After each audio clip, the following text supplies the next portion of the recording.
Big color orange, big, tapos 89 kilos. Yung ginagamit namin yung kamote guys, 89 kilos, color orange.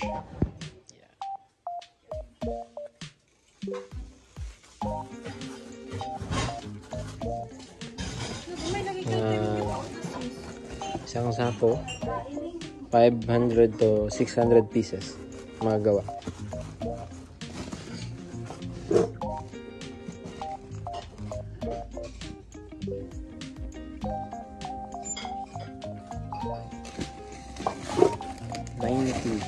Big, tapos orange. I-dabra na ko.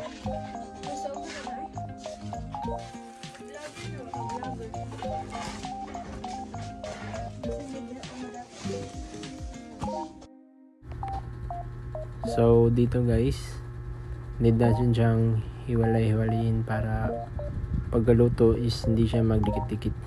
At dito din guys, pinapano din natin yung tubig, pinapatulo natin para pagluto wala nang mga mix na tubig sa ating mantika.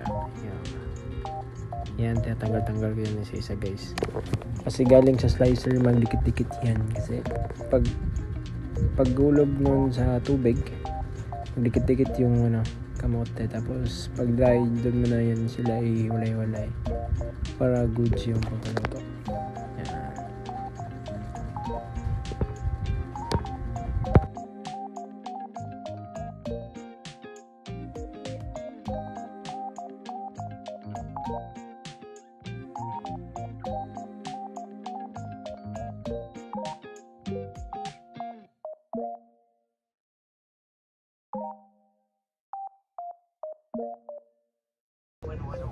So ito na yung finished product guys, dinry natin kanina, kasi pagka slice ng kamote need siyang ilagay sa tubig para hindi siya umitim, kasi yung dagta niya talaga yung nakakaitim sa kanya guys, at pangit yung lutuin guys, kasi pagkaluto may itim-itim yung chips natin.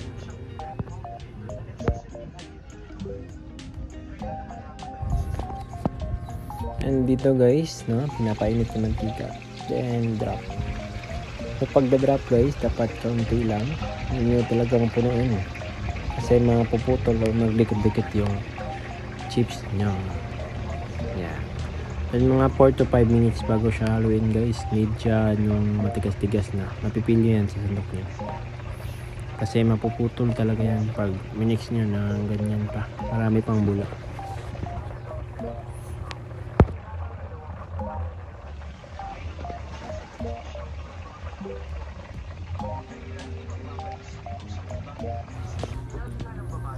So dito guys, yan, ganyan na yung itsura guys pag pwede na siyang yan, medyo naglesen na yung bula, as pwede mo na yung inimix yan, kasi yung nasa gitna yan guys, di yan yan yung pinakamatagal maluto, yung nasa gitna, and yung sa gilid-gilid yan yung imimix natin, lagyan natin sa gitna, yan, ganyan ang ginagawa niya, ganyan.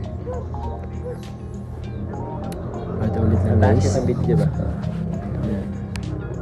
Antayin lang yung bula guys, wala yung bula, at yung kulay ng luto na pag orange yung kamote nyo is golden brown. Yung depende din kasi sa kamote guys, may ibang variant ng kamote, orange, yellow, at iba pa, pero orange yung pinili namin guys kasi kakaiba yung variant na orange guys.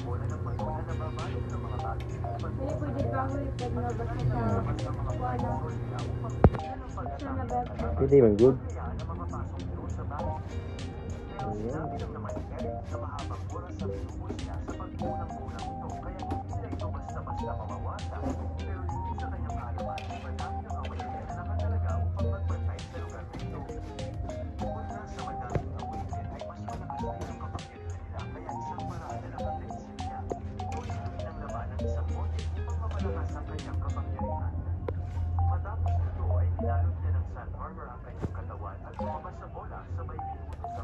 Gayunpaman ay nais pa din sana siyang hapulin ng mga miyembro ng Dragnet and Snares.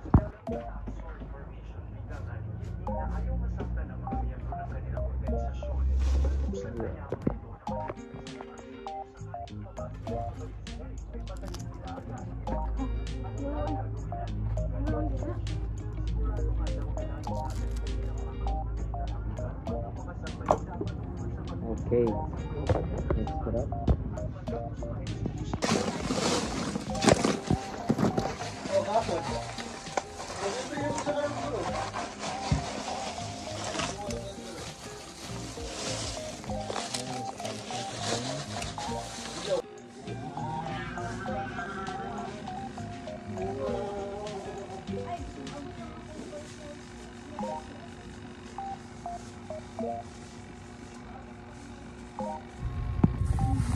So ito na yung finished product guys, ready to repack na and for flavors na. Napaka ano niya guys, wala na talagang mantika, zero oil na talaga siya.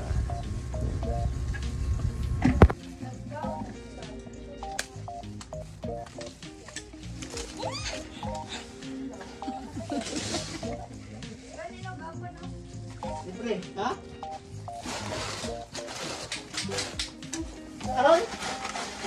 So, and sa packaging guys, depende yan sa inyo kung ano yung gagamitin nyo. Pwede din naman tong ziplock and para yun talaga yung airtight para tatagal yung shelf life ng chips nyo.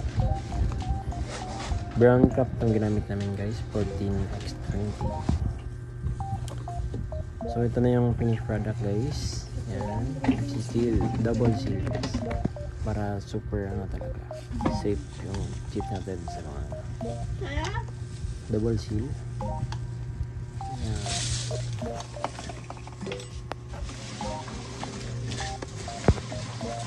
Okay. For resellers guys and distributors, available po. We do shipping Luzon, Visayas, Mindanao. Dim our FB page, J&J Kamote Chips.